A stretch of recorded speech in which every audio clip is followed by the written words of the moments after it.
très gentil de m'avoir invité pour vous parler un petit peu d'un thème qui n'est pas dans mon domaine de spécialité, mais qui m'intéresse beaucoup. Alors bien sûr, il y a certaines parties que je maîtrise un petit peu mieux, mais on m'a demandé de me présenter. Alors voilà, je le fais. Je suis astrophysicien, astronome à l'université de Toulouse.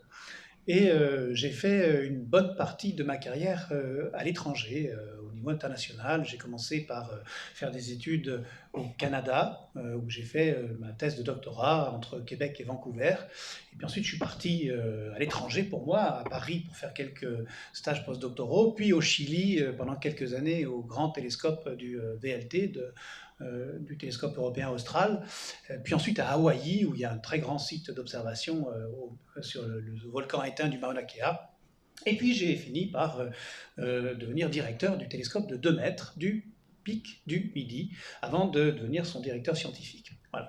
Et donc je suis au pic du Midi depuis les années 2006-2007, et donc j'en dirige les destinées scientifiques. Alors vous savez que le pic du Midi, aujourd'hui, a 2 administrations. Une administration scientifique qui date de 150 ans et qui utilise le pic du Midi comme site d'observation depuis la fin du 19e siècle.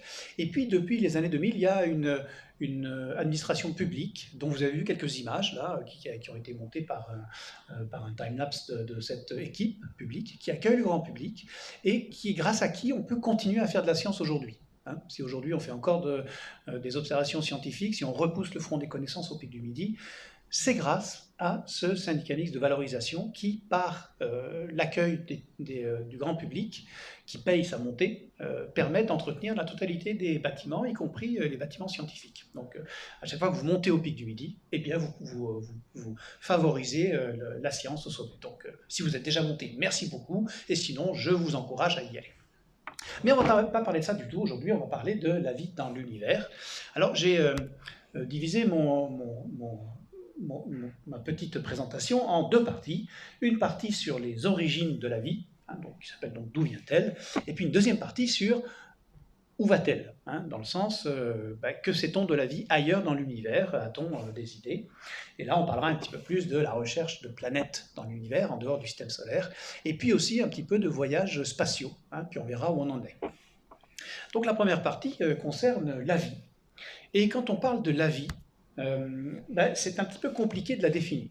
Vous savez, quand vous allez sur les sites internet et que vous essayez de trouver une définition de la vie, vous allez trouver 123 définitions répertoriées. Hein. Et donc parmi elles, il y en a une que j'ai choisie un petit peu au hasard, mais qui vous donne une vision vraiment de très haut niveau de la vie, qui vous montre à quel point il faut s'abstraire de ce qu'on a autour de nous sur Terre pour essayer de synthétiser un petit peu les éléments de la vie. La vie, pour Trifonov, c'est un caractère propre à la matière qui possède des structures complexes, des macromolécules, des cellules, des organes, des tissus. Et cette matière est capable de résister aux diverses causes de changement internes. Elle peut se renouveler elle-même, en assimilant de la matière extérieure et leurs éléments qui les constituent. Ça peut être des atomes, des petites molécules, et surtout, elle peut croître et se reproduire. Voilà, vous voyez, c'est vraiment une définition assez large de la vie et assez complète. Alors bien sûr, on peut parler de la vie en termes hiérarchiques. On peut partir des êtres vivants eux-mêmes. La base même de la vie, c'est de se reproduire. On peut aller vers une vie consciente, puis une vie communicante, et enfin une vie technologique. Et il se trouve que sur Terre, on a atteint le dernier stade. Notre stade à nous, c'est le stade technologique. Donc on a passé à travers tous ces stades-là. Je parle de vie en tant que vie évoluée. Alors la plupart de ce que je vais vous raconter, vous le retrouvez dans des sites internet. Je vous mettrai les liens et je vous donnerai ma présentation par la suite si ça vous intéresse d'approfondir un petit peu. Pour commencer avec quelque chose de vraiment très basique, sur la Terre, la vie est fondée sur ce qu'on appelle la matière organique. Et la matière organique, elle est faite de 5 atomes, carbone, azote, oxygène et bien sûr hydrogène, plus un certain nombre d'oligo-éléments, des métaux. Et on peut se demander pourquoi la vie a été formée comme ça sur Terre, hein, et si c'est un cas général, pourquoi elle a utilisé ces matériaux-là. Et là, je vous ai mis dans un tableau la proportion d'atomes dans l'univers. Parmi les plus nombreux, bien sûr, il y a l'hydrogène et l'hélium, hein, qui forment 95% de la matière, ou même davantage, et tout le reste. Et vous voyez que parmi les 5 atomes utilisés dans la vie, vous avez tous les atomes, oxygène, carbone, azote, soufre, néon. Tous ces atomes-là sont principalement utilisés pour construire le bloc constitutif de la vie qui est la matière organique. Et donc, ce n'est pas un hasard si la vie est formée de ces atomes-là, c'est tout simplement parce que ce sont les plus courants dans l'univers. Souvent, on se pose la question de savoir si la vie carbonée, telle qu'elle existe sur Terre, existe ailleurs dans l'univers. Et si la vie s'est développée comme ça sur Terre, en utilisant les atomes les plus utiles et les plus courants, pourquoi aurait-elle choisi quelque chose de plus compliqué à l'extérieur? C'est la proportion universelle dans l'univers. On retrouve cette proportion dans toutes les autres galaxies, dans toutes les autres étoiles autour de nous. C'est vraiment lié à la synthèse même, nucléosynthèse initiale de ces atomes. Deuxième partie de l'introduction, les méthodes de recherche pour essayer de comprendre un petit peu l'émergence de la vie.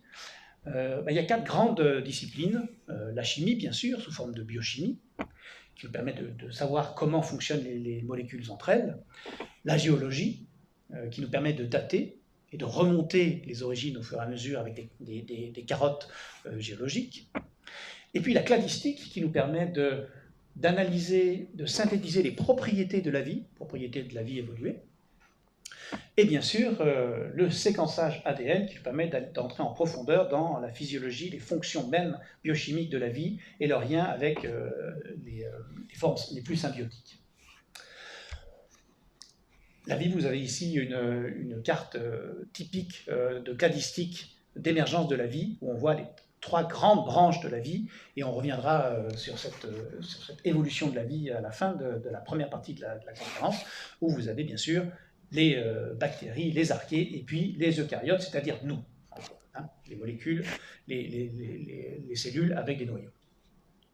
Alors, entrons dans le vif du sujet en essayant de savoir d'où vient la vie et surtout depuis quand on observe des formes de vie sur Terre. Aujourd'hui, les formes les plus anciennes de vie sur Terre remontent à presque 4 milliards d'années. Alors j'ai mis l'âge certain pour lesquels on a une mesure directe de la géologie même de ces formes ici, qu'on appelle des stromatolites, qui sont des constructions carbonées basées par des atomes construits par des petits animaux à l'intérieur de ces stromatolites, qui sont vraiment les premières formes de vie, qu'on appelle les cyanobactéries et les archées.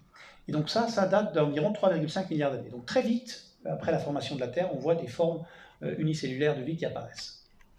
Et puis la vie se subdivise et augmente au fur et à mesure des formes de vie. Les premières cellules eucaryotes, on les voit apparaître quand la Terre il y a environ 2 milliards d'années, autour de ça. Donc ça remonte à très très loin. Alors, la vie, d'où vient-elle? On a 2 hypothèses sur les origines de la vie. Hypothèse 1, la vie provient de sources extraterrestres. Alors ça peut paraître un peu abracadabrant, mais c'est une théorie très solide et très discutée, et on l'appelle la panspermie. Donc la vie serait venue de sources extraterrestres. Alors, bien entendu, on ne parle pas d'assimilation de la Terre, on parle de molécules qui arrivent de l'espace et qui sont déjà relativement complexes. Et la deuxième hypothèse, bien sûr, c'est l'émergence in situ, donc une biogénèse strictement reliée à la Terre. Alors, quels sont les arguments pour l'une ou l'autre de ces théories? La première théorie, la panspermie, vient du fait que dès qu'on a commencé à observer le milieu autour de nous, avec des télescopes spécialisés dans l'observation radio. Vous avez ici un radiotélescope ici qui s'appelle ALMA et qui est le grand radiotélescope mondial pour l'observation des molécules dans la partie millimétrique du spectre. Donc là, ce qu'ils font, c'est qu'ils fonctionnent comme un télescope géant et ils vont observer le milieu très froid autour de nous, dans le milieu interstellaire, qu'on appelle les nuages moléculaires. Donc vous avez ici une image d'artiste. Et vous avez ici une photographie de ce qu'on peut faire avec un télescope comme ça. Et ce que va faire le télescope, c'est voir quel type de molécules vous avez dans ce milieu-là, hein, qui est un milieu entre les étoiles, un milieu froid, formé de poussière et d'atomes qui sont eux-mêmes originaires des noyaux d'étoiles qui les ont expulsés après leur mort. Et quand on observe ce genre de nuages moléculaires, eh bien on voit apparaître énormément de molécules complexes autour de nous. Vous avez ici un exemple de l'observation de la molécule d'éthanolamine, ici. Et vous avez la signature de cette éthanolamine, qui est un acide aminé, qu'on retrouve dans le milieu interstellaire en grande quantité, alors ou bien autour d'étoiles en train de se former, ou bien carrément entre les étoiles dans les nuages moléculaires. La catalyse forme énormément de molécules complexes. Dans notre système solaire, on observe aussi beaucoup de molécules de type complexe, acides aminés, alcools, et les molécules organiques, mais non formées, abiotiques, comme on appelle, c'est-à-dire des molécules complexes qui sont la base de la vie. Par exemple, ici, vous avez Saturne avec un certain nombre de satellites, et un de ces satellites s'appelle Encelade, et vous voyez que Encelade a une surface qui est complètement gelée, avec énormément de failles, et Encelade même a un océan d'eau interne, et cet océan est suffisamment chaud pour craqueler la surface et émettre des geysers que l'on voit ici apparaître dans ces images-là. Et quand on fait la mesure de la composition de ce geyser, bien sûr il contient beaucoup d'eau, mais il contient énormément de molécules complexes qui contiennent tous les matériaux organiques connus sur Terre. Donc nous avons des molécules organiques aussi dans le système solaire. Et donc, à partir du moment où ces molécules sont formées un petit peu partout, qu'elles sont concentrées dans les astéroïdes, elles peuvent tomber sur Terre avec les chutes de météorites et donc se concentrer à la surface de la Terre et dans les océans. Et donc, imaginez que ces molécules complexes se retrouvent au sein de météorites. Alors, vous savez, une météorite, c'est le résultat de la chute d'un météore, et c'est la partie rocheuse qui arrive sur Terre, donc qui n'a pas brûlé dans l'atmosphère. Et quand on fait l'étude de la composition d'un certain nombre d'astéroïdes, notamment les chondrites qu'on appelle, qui sont des astéroïdes carbonés, eh bien on retrouve un certain nombre d'éléments de la vie à l'intérieur même de ces chondrites, donc d'eau, d'acides aminés et d'azote. Dans ces roches qui viennent de l'origine du système solaire et qui sont formées dans la nébuleuse planétaire initiale en même temps que la Terre. Et qui ont donc été apportées par chute météoritique. Et là, ici, vous avez un exemple d'une météorite qu'on a retrouvée dans l'Antarctique. On retrouve beaucoup de molécules et de météorites en Antarctique, puisqu'elles sont tombées dans la glace et elles ont été gelées, donc elles ont été conservées depuis ce temps-là. Alors, la question qu'on peut se poser, c'est on retrouve des molécules complexes dans les météorites. Ont-elles été importées dans les météorites même, ou ont-elles été formées à la suite, hein? Quand on a une météorite qui est dans le sol depuis quelques milliards d'années, la question de savoir si les molécules que l'on mesure à l'intérieur viennent du milieu spatial ou de la Terre, hein, si elles ont contaminé ces astéroïdes, est importante. Et donc ce qu'on a fait, c'est des expériences où on a on a formé des astéroïdes factices, que l'on a rempli de molécules, et on les a fait tomber comme une météorite. Vous voyez cette expérience-là, qui s'appelle Stone 6. C'est un météorite artificiel que l'on a rempli de molécules, et on voulait savoir si ces molécules allaient brûler dans l'atmosphère, être détruites par leur arrivée sur Terre, ou allaient survivre. Et donc on a fait cette expérience-là, et on s'est aperçu que les molécules survivent très très bien à l'intérieur de ces météorites. Et donc la source de molécules complexes peut très bien venir d'ailleurs dans le système solaire. Et donc l'hypothèse 1 n'est pas du tout à négliger. L'hypothèse 2, bien sûr, c'est une origine locale, et donc une biogénèse à partir du milieu terrestre. Et on a, pour cette hypothèse-là, deux milieux que l'on a identifiés comme étant très proches des milieux existants sur Terre au tout début de la Terre, il y a 3-4 milliards d'années. Le premier milieu, c'est les sources hydrothermales. Donc vous avez un fumeur ici. Vous savez, ce sont des sources extrêmement chaudes, avec une très forte pression ici, extrêmement riche en métaux, et surtout avec un environnement qu'on appelle de chimie réductrice. Hein, donc c'est très réducteur, c'est-à-dire que l'énergie provient d'électrons qui sont fournis et donnés par les molécules en suspension. Donc, les sources hydrothermales ressemblent probablement au milieu terrestre du premier milliard d'années. Et le deuxième milieu, où vivent encore autour de nous des extrémophiles, hein, à la fois ici et dans ce milieu-là, ce sont les fameuses sources extrêmement acides dans les milieux proches du rift africain, par exemple à Danakil, où vous avez des sources chaudes, des fumerolles, avec une très forte acidité, une très haute température, qui ressemble énormément au milieu acide du début de la Terre. Alors, la réponse, on ne la connaît pas, bien sûr. Hein. On ne sait pas si la vie est venue de l'extérieur ou de l'intérieur, mais finalement, ça n'a pas énormément d'importance, parce que ce qui est important, c'est de savoir comment la vie s'est formée à partir du moment où ces molécules-là étaient ensemble. Et donc, on peut parcourir un petit peu, avancer dans cette question-là. On n'a pas tous les éléments qui nous permettent de reconstruire complètement l'origine de la vie, mais je vais vous donner quelques pistes et les éléments qui nous permettent de probablement bien identifier les processus qui ont permis l'émergence de la vie au cours du temps. Et donc vous avez ici toute une série de sites qui vous permettront d'approfondir un petit peu ces domaines-là. Alors quand on parle d'émergence de la vie, on parle principalement de 4 étapes. La première, c'est une Terre qui, primitivement, a une atmosphère riche en électrons, hein, qu'on appelle une atmosphère réductrice, très acide.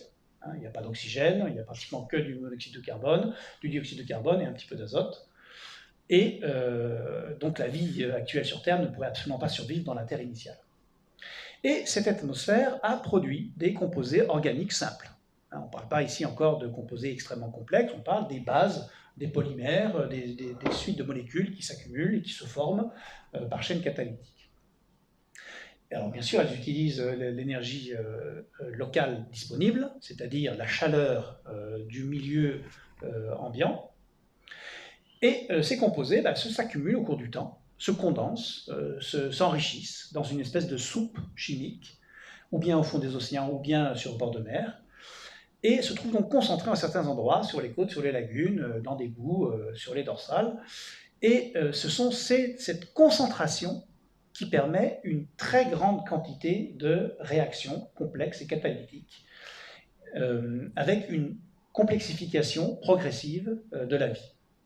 Et donc ces polymères, ces composés qui sont de plus en plus complexes, se développent et en se développant et en développant des réactions catalytiques, finissent par former toutes les propriétés que l'on connaît à la vie aujourd'hui sur Terre. Et donc, c'est cette partie-là ici qui est la partie qui aujourd'hui nous pose le plus de problèmes, bien sûr, hein, puisque c'est la partie de complexification de la matière qu'on a le plus de mal à essayer de reproduire. Mais on va essayer d'approfondir un petit peu cette quatrième partie. Alors, quelle est la physiologie, comment, si on prend la vie et qu'on l'étudie d'un point de vue biochimique, comment peut-on l'analyser? Eh bien, il y a deux grandes dimensions dans la vie. Il y a une première dimension qui est le métabolisme.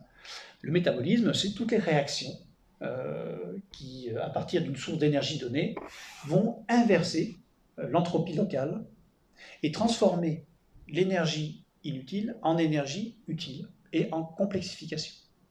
Donc ça, c'est vraiment une propriété biochimique importante. C'est l'inversion locale de l'entropie autour d'un volume tout petit, du volume cellulaire. Et donc ce métabolisme, au début qui n'est pas du tout biologique, finit par se complexifier, se reproduire et finalement se protéger du milieu extérieur, toutes les propriétés que j'ai données en tout début de conférence. Et ce mécanisme, il s'appuie sur des enzymes, hein, qui sont des protéines, qui sont produites par un système, aujourd'hui, qui est le système de stockage à base d'acide désoxyribonucléique, l'ADN. Donc ça, c'est une première partie. le métabolisme. Et la deuxième partie, c'est la création de cet ADN qui permet d'enrichir le métabolisme. Et ça, c'est fait dans les mitochondries, par un cycle d'énergie qui permet de récupérer l'oxygène, de former ce qu'on appelle des molécules d'adénosine triphosphate, qui sont des blocs énergétiques qui permettent au ribosome de construire des synthèses moléculaires et de construire des enzymes, des protéines et toutes les molécules codées à travers l'ADN. Voilà. Et donc on a ces deux systèmes ici qui sont complètement intriqués et qui permettent d'expliquer la vie. Alors, un exemple de molécule de métabolisme végétal, ici. Voilà. Donc, on comprend bien les mécanismes simples. Vous avez ici la carte qu'ils appellent la carte métro du métabolisme le plus simple, qui est le métabolisme cellulaire végétal, que je ne comprends absolument pas. Je ne suis pas du tout biologiste, pas du tout biochimiste, mais vous voyez la complexité du système le plus simple pour faire émerger la vie aujourd'hui.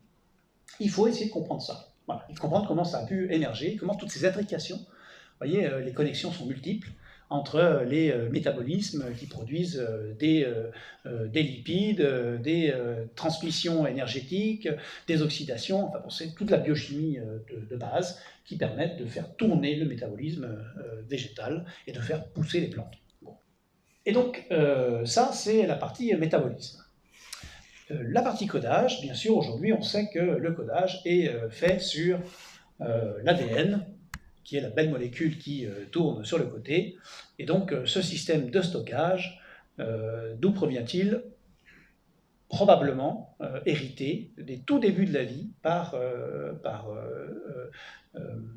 réaction catalytique. Et on n'est pas parti de l'ADN, mais de l'ARN. L'ADN et l'ARN, il y a une petite différence dans la composition des bases azotées qui servent à fabriquer les différents gènes. Et donc, les toutes premières formes de vie sont faites à base d'ARN, tout comme un certain nombre de virus. Et donc, c'est ce qu'on a aujourd'hui, et c'est ça qu'on essaie de comprendre et de voir comment, bloc par bloc, cette biochimie complexe a pu émerger. Alors le souci, c'est qu'aujourd'hui, on ne peut pas concevoir de métabolisme sans ADN et on ne peut pas concevoir d'ADN sans métabolisme. Et donc on a un peu un problème de poule et d'œuf. On ne sait pas ce qui a commencé par quoi et comment a pu émerger ces cycles de reproduction successifs. Pour autant, on peut imaginer un système d'émergence de la complexité. Et donc, supposez, mettez-vous, il y a 4 milliards d'années, on a une soupe qui est prébiotique, qui contient énormément de petites molécules chimiques qui viennent ou bien de l'espace ou bien qui ont été créées localement. Et ces réactions chimiques, elles ont lieu en présence de réactifs, donc de sources d'énergie, qui peut être ou bien l'énergie solaire elle-même, à travers les rayons ultraviolets, ou bien provenir de la Terre elle-même par la chaleur magmatique et la radioactivité interne de la Terre. Et donc ces réactions, elles existent sous forme de chaînes de réactions chimiques, cycliques. Et là apparaît ce qu'on appelle la catalyse. La catalyse, c'est-à-dire, c'est un phénomène qui accélère les réactions. Et c'est vraiment le phénomène fondamental de base d'émergence, de complexité dans la matière. C'est vraiment, la catalyse est vraiment le composé qui nous permet de faire émerger des processus efficaces. Alors c'est un petit peu à l'image de la pression de sélection que Darwin a appliquée sur les espèces évoluées, mais c'est à l'échelle biochimique. Alors bien sûr, on parle de pression de sélection. Ici, une réaction de catalyse a pour effet d'accélérer une réaction. Et donc imaginez deux réactions catalytiques, une lente, une rapide, qui utilisent les mêmes composés à l'intérieur d'une soupe prébiotique. On comprend très vite que la réaction la plus rapide va manger la totalité de la nourriture énergétique de la soupe, et donc c'est elle qui va être favorisée par une pression de sélection, tout simplement parce qu'elle est plus rapide et plus efficace, sous une forme d'évolution primitive d'un point de vue biochimique. C'est elle qui est la plus rapide, donc c'est elle qui a consommé toute la nourriture et tous les composés chimiques autour d'elle le plus vite. Et donc, uniquement avec ce concept très simple de catalyse et de catalyse efficace, on peut faire émerger des réactions aujourd'hui dans nos laboratoires qu'on appelle des réactions autocatalytiques à partir de composés simples de glucose que l'on peut créer de façon abiotique. Donc, aujourd'hui dans les laboratoires, on crée des réactions autocatalytiques de fabrication de sucre, qu'on appelle glycolyse, ou glucogène ou glycolyse, on brûle le sucre pour récupérer l'énergie. Et on peut créer comme ça des cycles très proches du cycle de Krebs, qui est le cycle de base dans les cellules biologiques, dans des milieux où la vie n'existe pas, en présence juste d'énergie, suffisamment d'oligo-éléments. Et donc, vous voyez ici, en 2010, on a réussi à construire les premières réactions autocatalytiques. Et donc, la vie, la chimie prébiotique, elle contient 5 types de molécules. Une molécule de type lipidique, de la graisse, qui forme les membranes, qui forment les murs des cellules. Les sucres eux-mêmes, les hydrates de carbone, qui donnent de l'énergie et qui contribuent à la formation de membranes. En particulier, les lipides permettent de former des membranes qui aiment l'eau d'un côté, hydrophile, et qui n'aiment pas l'eau de l'autre, hydrophobe, ce qui permet de fermer une membrane sur elle-même et d'avoir un milieu isolé, qui contient uniquement des molécules faibles. Donc, ça ici sont les membranes. Les bases azotées, c'est les briques de base des acides aminés. Bien sûr, ces acides aminés elles-mêmes, qu'on appelle les acides nucléiques, qui forment la base des gènes. Donc c'est AD, TG, et les protéines elles-mêmes qui sont formées à partir de ces acides aminés, à travers les usines de formation que sont les ribosomes. Et donc tout ça, ce sont des réactions catalytiques, tout simplement, des réactions biochimiques.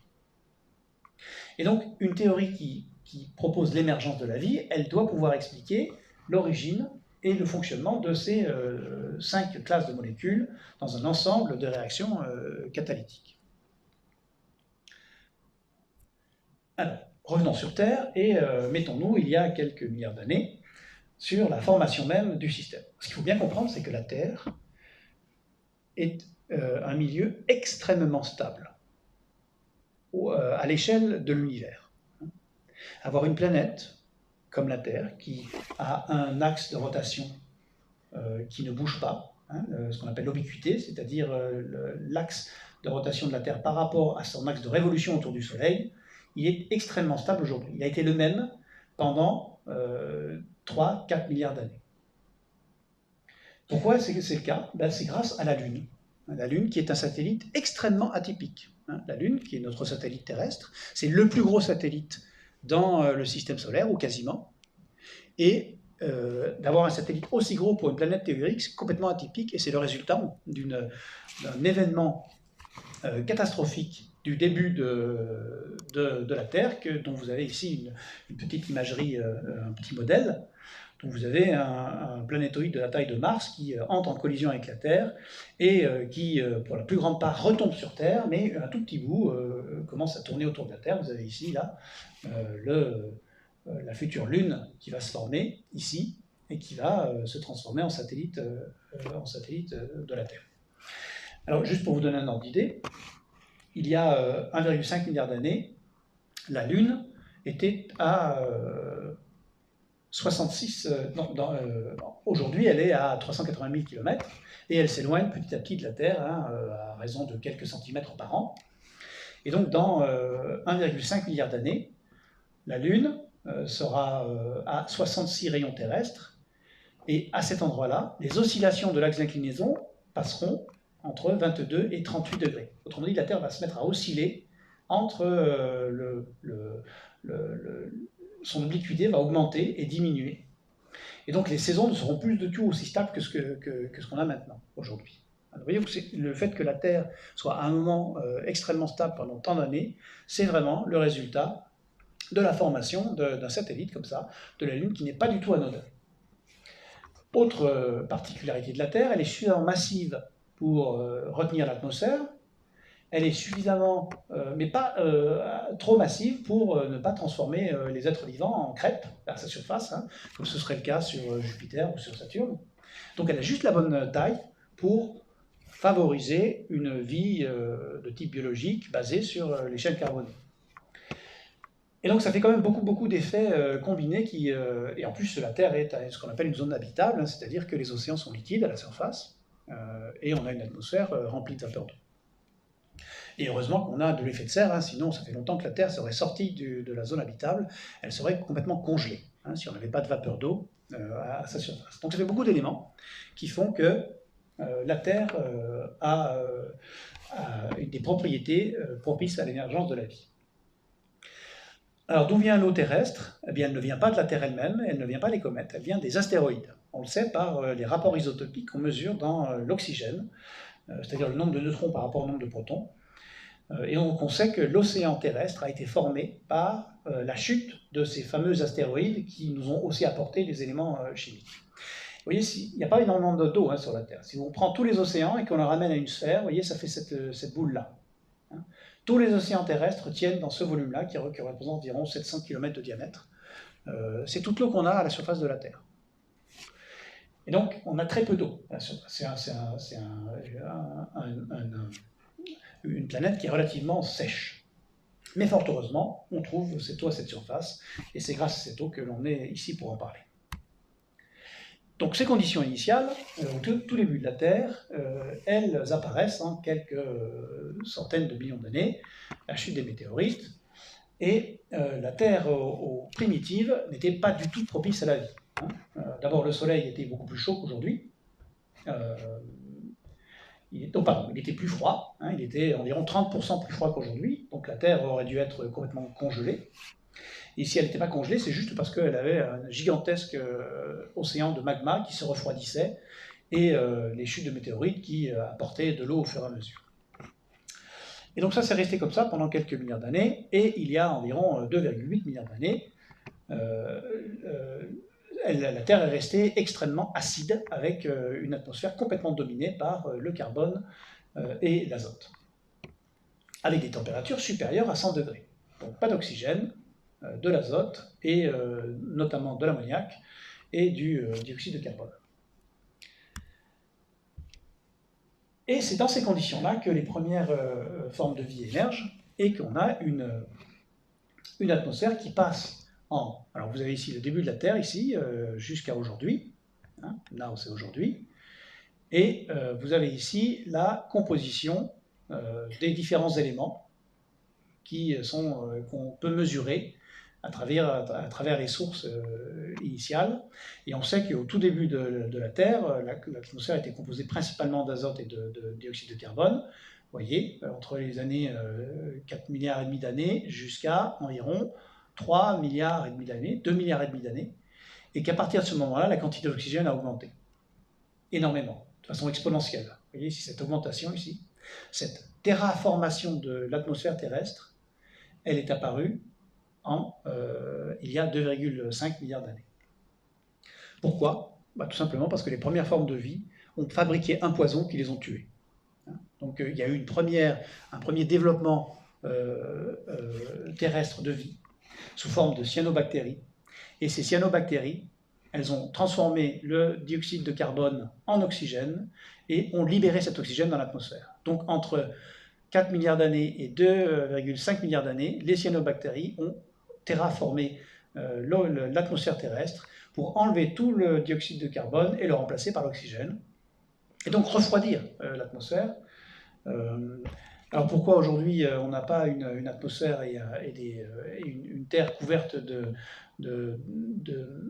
montagnes de glace? Tout simplement parce que le Soleil s'est réchauffé. Le Soleil se réchauffe au fur et à mesure où il vit. Nous sommes à une phase où le Soleil a une température qui nous permet d'être dans la zone habitable. Dans 800 millions d'années, le Soleil sera tellement chaud que la Terre sortira de la zone habitable. Donc nous avons 800 millions d'années encore de vie de type biotique sur la Terre, jusqu'à que toute l'eau soit évaporée et qu'elle se transforme et que l'atmosphère soit au-dessus de 100 degrés. Et donc ces cyanobactéries, elles ont créé cette atmosphère qui les ont elles-mêmes empoisonnées. Et donc aujourd'hui, on retrouve des cyanobactéries dans des zones où il n'y a pas d'oxygène. Hein. Donc dans toutes les zones un petit peu extrémales que l'on a montrées. Et donc aujourd'hui, ces zones-là, ici, qui ressemblent aux zones terrestres initiales, eh bien on y retrouve les fameuses cyanobactéries qui sont à peu près les seules zones où elles peuvent vivre aujourd'hui, dans les zones anaérobies, donc sans oxygène. Et la vie, c'est une propriété émergente de la matière qui est extrêmement adaptable, par définition, et elle a développé des modes d'extraction de l'énergie au fur et à mesure de l'évolution terrestre, représentée ici sous forme de spirale. Hein, j'ai tiré ça d'un article de Nature, où vous voyez le début de la Terre ici, puis plus on s'approche de l'extérieur de la spirale, plus la Terre augmente. Ici, aujourd'hui, on est là. Et vous avez les différentes sources d'énergie que la Terre a utilisées, petit i, 2, 3, 4, 5, 6, 7 et 8, qui sont les différentes étapes de formation de la vie. Donc au tout début de la vie, c'est de l'énergie géochimique qui provient des océans et principalement de la source thermique locale et de la radioactivité. À partir de 3,5 milliards d'années, c'est un petit peu la lumière du soleil, puis ensuite énormément la lumière du soleil, et ensuite toutes les sources d'énergie s'accumulent. Hein. On utilise toujours aujourd'hui la source d'énergie géochimique, on utilise toujours l'énergie solaire bien sûr, et on a ajouté l'utilisation de l'oxygène à partir de 2,5 milliards d'années. Donc la vie s'est construite en utilisant cet oxygène qui détruisait la vie primitive, mais elle a trouvé des moyens de s'en sortir. Et aujourd'hui, nous sommes cette sorte de vie qui vit sur l'oxygène. Et puis, les dernières parties, c'est bien sûr les sources un petit peu plus géochimiques, mais de feu et de viande. Donc là, la vie s'est transformée en vie prédatrice, et elle s'est autodigérée pour former les grands prédateurs dont nous sommes. Et les prédateurs ultimes, c'est nous. Donc nous, on est capable de manger tout le monde et en plus produire notre propre énergie. Donc la vie s'adapte. Voilà. Alors on revient un petit peu sur est-ce qu'on est capable de former de la vie en laboratoire. Alors bien sûr, il y a l'expérience de Urey et Miller qui date des années 50, qui est extrêmement connue, qui ont réussi à fabriquer énormément de molécules d'origine vivante. Mais ça ne fait pas la vie, ça fait juste des molécules complexes, et Urey et Miller n'ont jamais réussi à aller au-delà de fabriquer les bases de ces molécules que l'on fabrique déjà dans l'espace, donc ça ne règle pas notre problème. Dans les années 20, on réussissait à fabriquer des membranes dans des zones abiotiques, à partir de molécules de polymères lipidiques. Et vous voyez ici, ça ressemble beaucoup à des ensembles fermés, dans lesquels vous avez un microcosme que l'on peut enrichir en molécules. Et donc là, déjà, on a des possibilités de créer des réactions catalytiques. Et l'étape 3, qui est la chimie prébiotique, une fois qu'on a des milieux fermés, avec des membranes, on peut créer des systèmes, des cycles de réactions autocatalytiques. On peut essayer en tout cas. Et donc, il y a un certain nombre d'étapes à franchir, donc on n'est pas encore capable de faire. Par exemple, on n'est pas encore capable d'inventer le code génétique lui-même, qui a pour origine la molécule d'ARN. On n'arrive pas à passer de l'ARN à l'ADN dans nos expériences. Et les programmes même d'ARN et d'ADN sont très très au-delà de notre capacité pour générer une première source de vie ultime qu'on appelle The Last Universal Common Ancestor, donc LUCA, qui serait la première forme de vie catalytique, reproductrice qui se forme elle-même. Donc, il faut réussir à faire ça. Et pour l'instant, on en est juste aux premières étapes. On en est juste à l'invention du code génétique. Aujourd'hui, dans les laboratoires, notamment au Japon, on a réussi à former des systèmes autocatalytiques qui ont créé des brins d'ARN, et ces brins d'ARN s'auto-reproduisent dans un milieu strictement abiotique. Donc ce sont des réactions cycliques où une molécule d'ADN grandit et se reproduit à l'intérieur d'un système cyclique purement autocatalytique, sans aucune forme de vie. Donc là, vous voyez, on prend les processus. Le souci, c'est passer les processus au système philo. Là, ici, vous avez l'expérience dont je viens de vous parler, où on a un système autocatalytique qui forme des brins d'ARN, et donc cet ARN avec un hôte, un mutant qui vient et qui se reproduit, et qui finit par former toutes sortes de molécules d'ARN dans un même milieu, de façon cyclique, vous voyez, donc absolument sans aucune forme de vie. Donc, c'est vraiment des processus biochimiques de très bas niveau, mais qui permettent de faire émerger ces prémices d'un code génétique final qui sera sous forme d'ADN. Alors aujourd'hui, vous savez, l'ADN est formé à partir de ce qu'on appelle les ribosomes. Et vous avez ici une forme schématique de ce qu'est un ribosome. C'est une usine à fabrication des protéines à partir de l'ADN et inventer les protéines qui nous servent pour la vie. Alors à quoi ressemble un ribosome d'un point de vue biochimique? Ça ressemble à ça. Voilà, donc ça c'est l'usine décortiquée des polymères qui forment toute l'usine de ribosomes dans les cellules. Donc évidemment, on n'est pas encore capable de réaliser un tel niveau de complexité dans l'usine de fabrication de la vie. Donc on est encore loin d'avoir trouvé tous les rouages qui nous permettent de faire émerger cette complexité. Mais on progresse. Et donc une fois qu'on saura faire ça, on saura fabriquer de l'ADN à partir de l'ARN et on saura faire émerger cet agencement successif de petits virus, de petits brins d'ARN qui s'insèrent dans une molécule, qui s'intègre dans un système en place et qui devient symbiotique, c'est-à-dire qu'il aide le système à vivre et à être efficace, donc à être plus efficace que les autres molécules autour. Voilà, donc les processus d'émergence de la complexité à travers les virus qui viennent enrichir. Un virus qui a réussi, c'est un virus qui a réussi à s'implanter dans un système génétique, à se faire reproduire sans tuer l'autre. Le Covid, typiquement, c'est un virus qui a réussi. Au début, il entrait dans l'autre, il le tuait, et aujourd'hui, il a muté à un stade qui est contagieux, donc qui se reproduit, mais qui ne tue plus son hôte, c'est un gros rhume. Vous voyez, ce processus-là, qu'on a vécu, nous, il y a 5 ans, c'est probablement le processus qui a servi à faire émerger la complexité et à stocker les propriétés de ces brins d'ARN dans notre système génétique. Et nous sommes le produit, bien sûr, de cette évolution sur des milliards d'années. Mais on n'en est pas encore là. Ça, on ne sait pas encore faire. Et donc, il reste encore beaucoup de temps pour comprendre complètement les systèmes d'évolution de la vie. Et donc, j'arrête ici en disant que ça, on en est encore là. On n'a pas encore réussi à former les premières molécules. On a juste les systèmes biochimiques qui nous permettront peut-être un jour de les réaliser. Et en quelques milliards d'années, la vie s'est transformée en branches d'une immense variété, avec des bactéries, des archées, c'est-à-dire des molécules qui n'ont pas de noyau, qu'on appelle des prokaryotes, et les eucaryotes dont nous sommes fabriqués et dont tous les grands corps multicellulaires sont formés pour finir avec la vie elle-même. Donc, vous avez ici l'image cladistique de la répartition des grandes familles, des grands genres de vie moléculaire. Et on espère pouvoir progresser dans les années qui viennent dans la compréhension de cette complexité. Donc je m'arrête là pour la partie émergence de la vie, et je passe maintenant à la deuxième partie, ça ira beaucoup plus vite, la vie, où va-t-elle? Donc ça c'est un domaine qui est beaucoup plus récent, qu'on a commencé à étudier il y a quelques années. Et donc je l'ai subdivisé en deux parties. La première partie c'est y a-t-il de la vie dans l'univers ailleurs que sur Terre? Et la deuxième partie c'est, je vous l'ai dit, la Terre va cesser d'être habitable dans 800 millions d'années, et après que fait-on? Et bien après on essaie de voyager. Donc y a-t-il de la vie dans l'univers?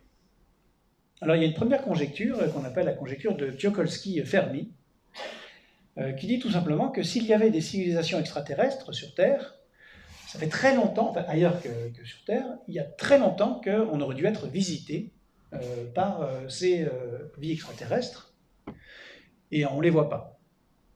Alors comment se fait-il qu'aucun représentant de vie extraterrestre soit venu nous voir? Il n'y a pas 46 000 solutions.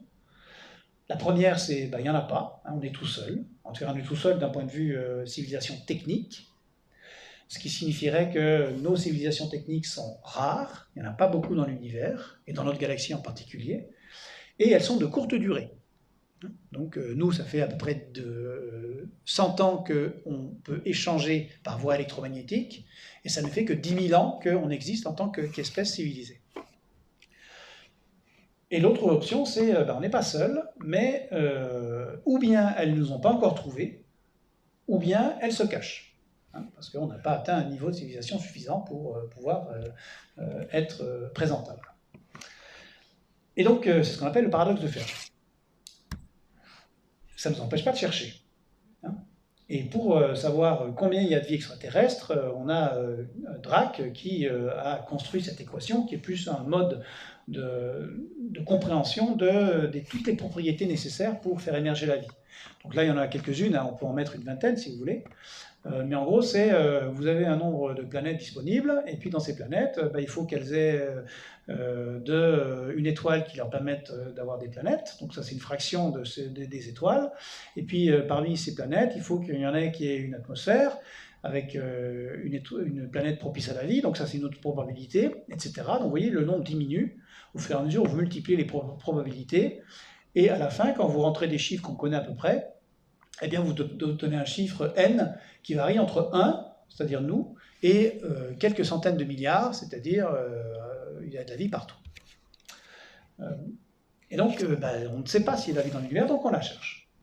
Alors on la cherche comment? On la cherche avec les ondes électromagnétiques, c'est tout ce qu'on sait faire.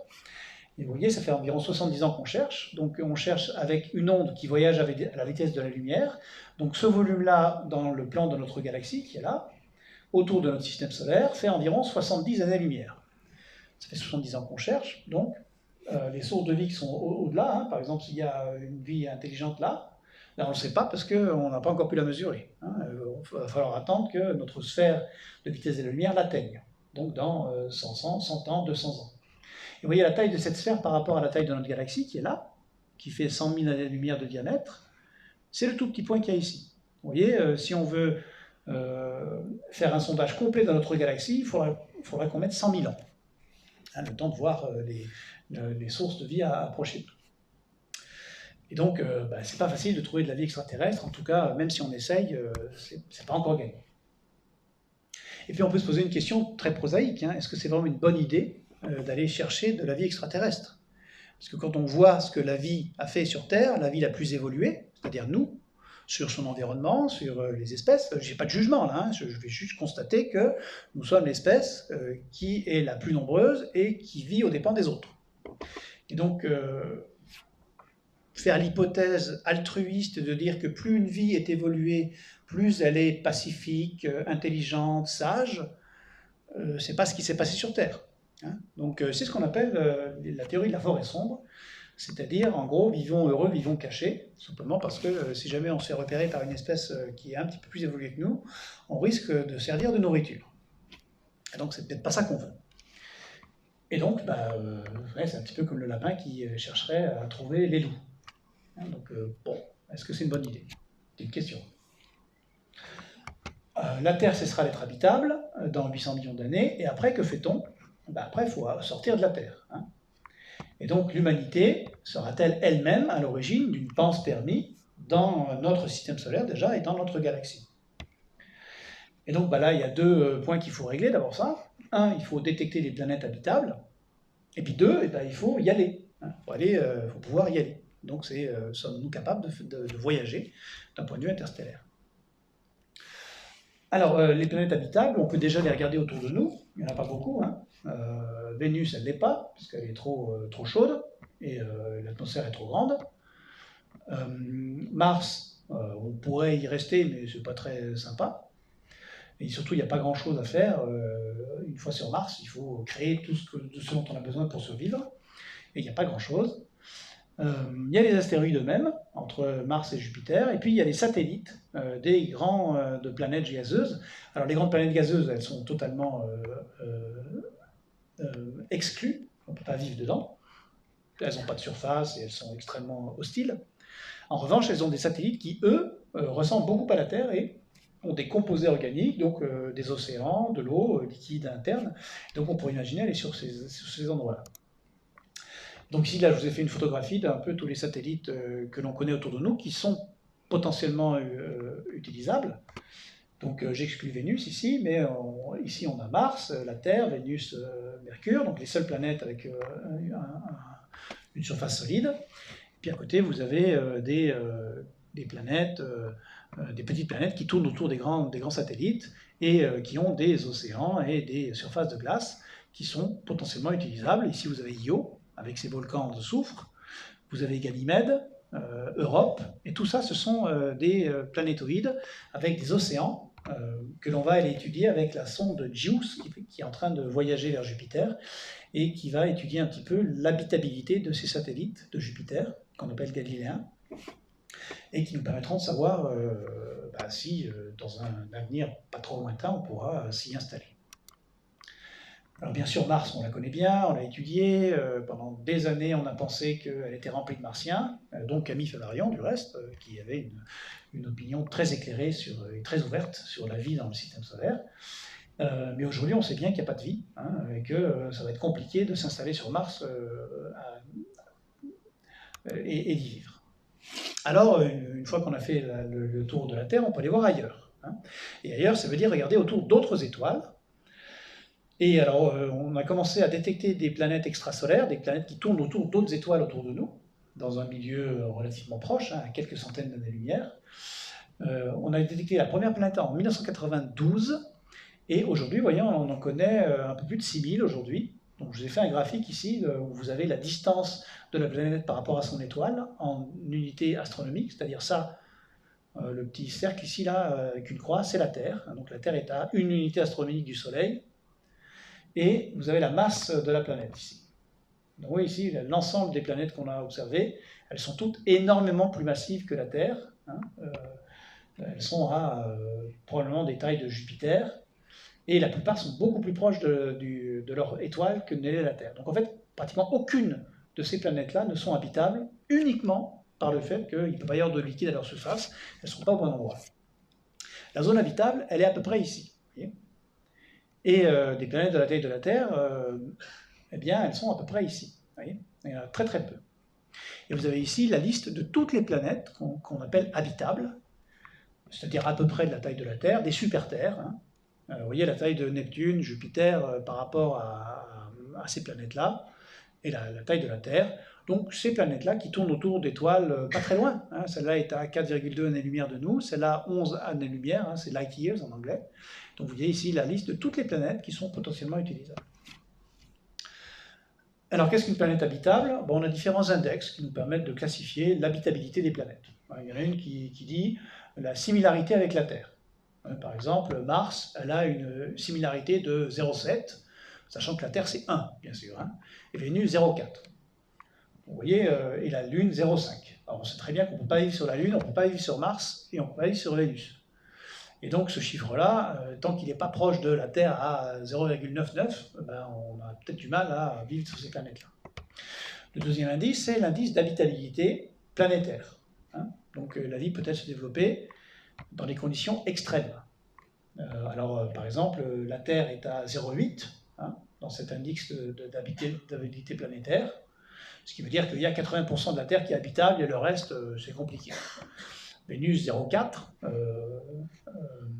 Titan 0,6. Titan, c'est un satellite de Saturne. Voilà, donc vous avez toutes sortes d'indices ici qui nous permettent d'évaluer à quel point une planète est habitable. Et alors si on s'amuse à mettre en rang les planètes habitables sur le système solaire, vous avez d'abord la Terre, évidemment, puis ensuite il y a Mars, puis ensuite il y a Europe, un satellite de Jupiter, puis ensuite il y a Titan, satellite de Saturne, puis ensuite Io, satellite de Jupiter. Vous voyez, donc c'est les 4, 5, 6 corps du système solaire qui sont habitables, les plus habitables de notre milieu. Et puis on peut faire la même chose sur les autres systèmes autour de nous. On peut donc classifier l'habitabilité de ces planètes. Donc aujourd'hui, peut-être que l'une d'entre elles peut être habitable. Et donc la dernière question, c'est celle de comment y aller. Alors comment y aller? Il faut y aller par fusée. Pour l'instant, on n'a pas trouvé d'autres moyens. Et avant de commencer, j'ai envie de faire un petit quiz parmi vous pour savoir ce que vous en pensez. Et donc, je voudrais savoir parmi vous, à votre avis, quand on va pouvoir faire des voyages interstellaires autour de nous. Et donc là, j'ai 3 questions, 3 options. 10 ans, c'est-à-dire assez vite. 30 ans, c'est-à-dire de notre vivant, ou bien après, qu'on soit mort. Donc qui pense qu'on devrait pouvoir voyager assez vite bientôt? Levez la main, juste pour voir. 2, 3, 4, d'accord, très bien. Qui pense que d'ici 30 ans, on devrait y arriver, de notre vivant. D'accord, donc ça fait... voilà. Et qui pense que ça arrivera bien après. Alors, environ la moitié de la salle. D'accord, donc vous êtes partagés en deux. Alors, ce qu'on va faire maintenant, c'est qu'on va voir ce qui est nécessaire d'atteindre d'un point de vue technique pour réussir le voyage interstellaire. D'abord, les distances. La distance Terre-Lune, c'est 380 000 km. Donc ça, c'est si on voyage à une vitesse de 100 000 km à l'heure, c'est environ la vitesse d'un satellite normal. Par exemple, les astronautes, c'est ça qu'ils font. On met quelques heures. De la Terre à Mars, on est entre 80 millions de kilomètres quand elle est la plus proche de nous, à presque 400 millions de kilomètres quand elle est loin. Et on mettrait 33 jours en ligne droite à 100 000 km à l'heure pour l'atteindre. Donc à peu près un mois. Terre-Jupiter, à peu près un an, dans la distance. Terre-Saturne, plus d'un an. Terre-Uranus, à environ 3 ans, et un peu plus de 3 ans. Terre-Neptune, la planète la plus lointaine du système solaire, environ 5 ans. Pour atteindre l'étoile la plus proche, qu'on appelle Proxima Centauris, qui est à 4,3 années-lumière, à cette vitesse-là, on mettrait 46 441 ans. Donc c'est un petit peu plus loin que les planètes autour de nous. Alors on peut se dire, bon, c'est peut-être pas une vitesse assez rapide, ça, on va peut-être essayer de trouver des techniques qui nous permettent d'augmenter. Et si on a envie de voyager un petit peu plus loin, par exemple au centre de notre galaxie, qui est à 20 000 années-lumière de nous, c'est-à-dire que la lumière, elle met 20 000 ans pour nous parvenir du centre de la galaxie, à cette vitesse-là, on mettrait 216 millions d'années pour aller au centre de la galaxie. C'est-à-dire à peu près le temps que met le Soleil pour tourner autour de notre galaxie. Il met environ 200 millions d'années. Donc c'est bien, si on fait un aller-retour, on va retourner au même endroit et on trouvera le Soleil avec la Terre. Il n'y aura plus personne, évidemment, parce qu'il se sera passé 500 millions d'années. Mais voilà, c'est le temps que ça prend. Donc, en fait, les spationnefs, ils doivent aller vite, et ils doivent aller vite pendant longtemps, si on veut atteindre les planètes et les étoiles autour de nous. Deuxième problème, l'espace, c'est un milieu qui est hostile. D'abord, il y a du vide, et donc on ne peut pas respirer, et on ne peut pas vivre, tout simplement. Il y a des températures qui sont extrêmes, qui vont de moins 200 à plus 100, donc ou bien on grelotte ou bien on bout. Et surtout, il y a un rayonnement cosmique très intense, qui n'existe pas sur Terre, parce qu'on est protégé par notre atmosphère, mais dès qu'on s'élève, dès qu'on est un astronaute, on commence à vieillir prématurément, parce qu'on est bombardé par les rayons cosmiques qui ne viennent que du Soleil. Et le Soleil nous protège parce qu'il a une magnétosphère qui dévie les rayons cosmiques vraiment agressifs qui nous viennent de la galaxie elle-même. Donc quand on sort du système solaire, on a des rayons cosmiques qui vont nous tuer en quelques mois, qui vont nous brûler, et donc il faut se protéger de ce rayonnement cosmique. Et donc, les spationnefs, ils doivent aller vite pendant longtemps, et en plus, ils doivent être solides et ils doivent nous protéger. Et puis ensuite, il faut de l'énergie pour sortir de la Terre. Je vous donne quelques chiffres là pour vous donner un ordre d'idée. Pour sortir de la gravité terrestre, on a besoin de beaucoup d'énergie. Pour atteindre l'espace, il faut déplacer les 40 000 km à l'heure. Et donc, pour monter 1 litre d'eau en orbite basse, qui tourne autour de la Terre, donc qui tombe mais sans tomber sur la Terre, on a besoin de 62,7 millions de joules, c'est-à-dire environ 2 litres d'essence, 20 kWh. Donc on a besoin de 2 litres d'essence par litre d'eau pour... Non, c'est plus que ça, à mon avis, il y a une erreur. Pour un astronaute qui fait 80 kg, ça fait 160 litres d'essence uniquement pour lui donner l'énergie qui lui permet d'aller au-delà de l'orbite terrestre, sans compter la fusée qui est autour. Et donc, la gravité du Soleil, elle est beaucoup plus importante que celle de la Terre, et donc il faut aller à 100 000 km à l'heure pour sortir de la gravitation du Soleil. Une fois qu'on est sur Terre, on est encore prisonnier du Soleil, on tourne autour du Soleil. Pour s'abstraire du Soleil, il faut se rajouter 16 km par seconde par rapport aux 10 km par seconde de la Terre. Et donc, il faut beaucoup d'énergie. Et c'est la raison pour laquelle, d'ailleurs, on ne voyage pas en ligne droite dans l'espace. Tout à l'heure, je vous ai dit, si on va directement de la Terre à Mars, on met 33 jours, mais en fait, on utilise des orbites qu'on appelle des orbites de transfert, qui nous permettent d'économiser l'énergie pour aller de l'orbite de la Terre jusqu'à l'orbite de Mars, là en rouge. Donc on met environ 6 mois pour passer comme ça, là, d'une orbite à l'autre. Et donc, voilà, il faut faire tout ça. Et donc, en plus, nous sommes des êtres biologiques un petit peu fragiles, et donc la vie, elle a besoin de gravité et de protection. Et dans l'espace, le corps, il perd petit à petit sa masse osseuse, il perd sa masse musculaire, et on voit de moins en moins bien, on vieillit plus vite, et on finit par réfléchir très mal, hein. Le cerveau est très, très abîmé. Et donc on est fragilisé par ce rayonnement cosmique, et en plus on a des problèmes psychologiques, hein, parce qu'on a un cerveau très intelligent, mais un peu fragile. Et donc 6 mois dans l'espace font vieillir les astronautes, les artères d'un astronaute d'environ 20 à 30 ans. Hein. Et donc en fait, c'est compliqué, hein, de vivre dans l'espace. Et donc un voyage aller-retour de Terre à Mars, c'est l'équivalent d'une dose radioactive de toute une vie sur la Terre, hein, dans notre système solaire. Et donc si on a envie d'envoyer un astronaute sur Mars, il faut le protéger de la radioactivité, sinon il ne revient pas. Ce qui ne gêne pas beaucoup un certain nombre de personnes, parce qu'on a fait un sondage il y a quelques années en disant si vous voyagez sur Mars et vous y mourrez, qui accepte de le faire? Et on a reçu 10 000 réponses disant moi, je veux mourir sur Mars. Donc vous voyez, il y a des gens qui ont une vision à très long terme. Et donc, en 2018, pour vivre dans l'ISS, hein, vous avez ici l'ISS, on a besoin de 450 tonnes par astronaute. Donc 450 tonnes, c'est le poids complet de l'ensemble de l'ISS. Et donc il y a environ 100 tonnes de matériel par personne, hein, puisqu'ils sont à peu près 5, entre 4 et 6. Et donc ça fait 1 tonne de consommable par personne, hein, uniquement pour tourner autour de la Terre. Hein. On n'a fait que 200 km dans l'espace ici, hein, on n'a pas fait le voyage Terre-Mars. Et donc ça demande beaucoup de capacité de recyclage. Et donc il faut augmenter nos capacités techniques, il faut réduire les risques. Et on a 2 options, ou bien on voyage très très vite. On suppose qu'on peut accélérer notre astronef jusqu'à environ 20% de la vitesse de la lumière, on va dire 10. Ou bien on voyage très longtemps. On ne voyage pas très vite, 1/100 de la vitesse de la lumière, mais on voyage très longtemps. Et dans les 2 cas, c'est un choix. Hein. Pour accélérer l'eau à 60 000 km par seconde, il faut 1 litre d'eau, il faut 500 tonnes d'essence pour y arriver. Donc c'est beaucoup d'énergie. Et pour aller à Proxima du Centaure, à cette vitesse-là, on mettrait que 21 ans. Hein, donc une partie de la vie, mais c'est faisable. Hein.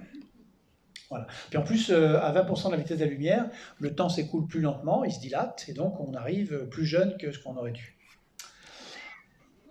Et donc vous voyez, et puis en plus on peut hiberner, on peut se dire on va dormir et on va gagner, on va ralentir le métabolisme, et donc on peut essayer de dormir une partie du voyage, de ces 21 ans. Ou bien on voyage très très très longtemps, et à ce moment-là, on ne voyage pas une colonie, mais on voyage avec des gamètes.